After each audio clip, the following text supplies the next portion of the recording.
तैयार रहिए, स्टार्ट।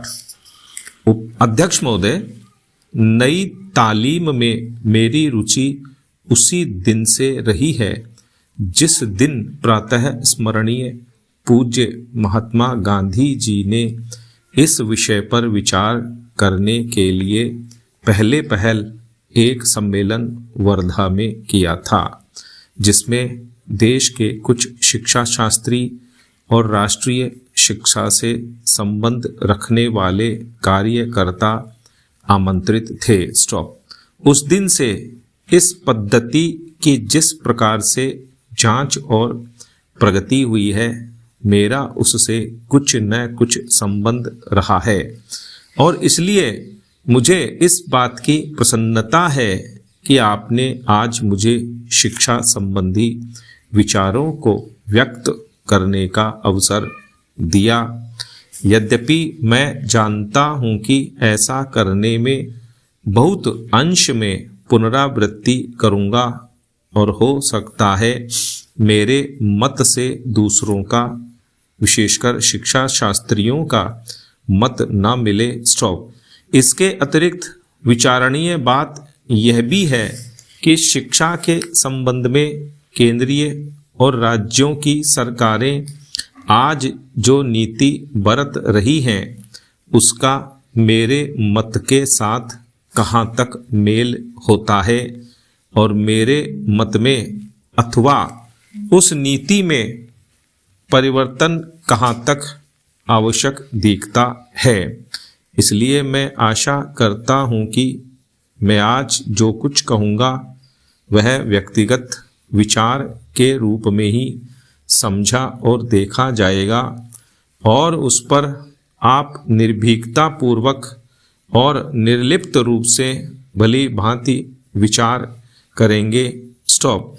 यह एक मानी हुई बात है कि जो पद्धति आज तक प्राथमिक वर्ग से लेकर विश्वविद्यालयों की उच्चतम कक्षा तक प्रचलित है, वह वही पद्धति है जिसको ब्रिटिश सरकार ने इस देश में चलाया था और स्वराज्य प्राप्ति के बाद भी अभी तक उसमें कहीं कोई मौलिक परिवर्तन नहीं हुआ है। उसके लिए हम किसी को दोषी भी नहीं ठहरा सकते, क्योंकि जिस प्रकार शांतिपूर्वक हमें स्वराज्य प्राप्त हुआ, उसमें यह अनिवार्य था कि स्वराज्य के साथ साथ वह शासन पद्धति, शिक्षा पद्धति तथा सारा उपक्रम जो अंग्रेजी राज्य में प्रचलित था, उस परिस्थिति के प्रकाश में विचार करें और जो कुछ परिवर्तन आवश्यक जचे उसे अमल में लाएं। इसमें संदेह नहीं कि अंग्रेजों ने जो शिक्षा पद्धति आरंभ की, वह विशेषकर अपने राज को आसानी से और सुविधा के साथ चलाने के लिए जारी की थी। उसके साथ साथ उनके दिल और दिमाग में भी यह विचारधारा काम कर रही थी कि यहाँ की संस्कृति और साहित्य में कोई ऐसी चीज नहीं है जिसको वे अपनी संस्कृति, साहित्य इत्यादि की अपेक्षा अधिक अच्छा समझें अथवा जिनको वे बनाए रखना उचित समझें। स्टॉप। धीरे धीरे उनकी विचारधारा में थोड़ा बहुत परिवर्तन भी हुआ, पर मूल रूप से नहीं, और इसी बीच यूरोप में विज्ञान की जो प्रगति हुई वह इस देश में उनकी भाषा के द्वारा ही प्रसारित हो सकती थी। स्टॉप। इन सब का परिणाम यह हुआ कि शासन की सुविधा और अपनी भाषा तथा संस्कृति के प्रति श्रद्धा के कारण उन्होंने इस पद्धति को जारी रखा और इसको अधिकाधिक प्रोत्साहन दिया गया। स्टॉप।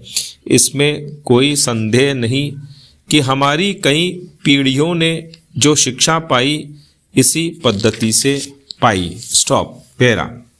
अध्यक्ष महोदय, कुछ लोगों का विचार है कि हमारी अपनी भाषा ही ऐसी भाषा हो सकती है जो केवल शिक्षालयों के लिए ही नहीं बल्कि प्रत्येक व्यक्ति के लिए शिक्षा का माध्यम बन सकती है, और जब तक उसको माध्यम बनाने की ओर ध्यान नहीं दिया जाएगा तब तक शिक्षा इन्हें गिने लोगों की ही वस्तु रहेगी और जनसमूह के जीवन तक नहीं पहुंच सकेगी।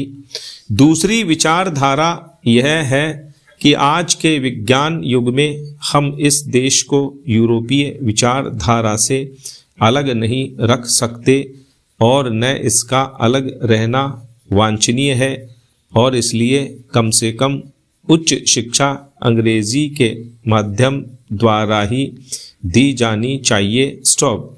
यदि ऐसा नहीं किया जाएगा तो हम जीवन की दौड़ में और देशों की तुलना में पीछे रह जाएंगे और प्रगति नहीं कर सकेंगे। स्टॉप। यह बात केवल शिक्षा के माध्यम के संबंध में ही नहीं बल्कि विचार करके देखा जाए तो बहुत गहरी है और सारी पद्धति के संबंध में है।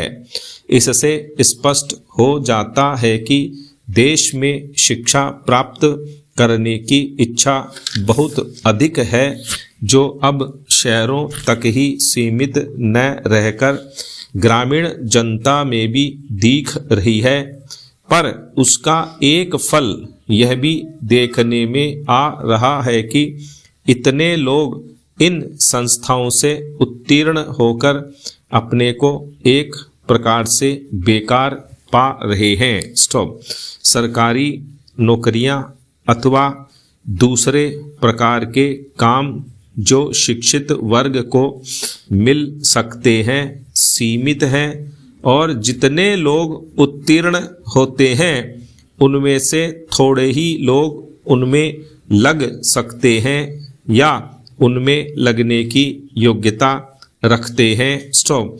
अधिकांश विद्यार्थी अब यह वह काम नहीं कर सकते जो उनके पिता और दूसरे पूर्वज लोग किया करते थे। स्टॉप।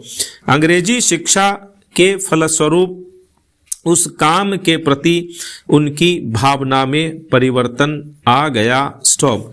परिणाम हुआ कि बेकारी बढ़ी और उसके फलस्वरूप जीवन के प्रति असंतोष और उपेक्षा की भावना को बल मिला।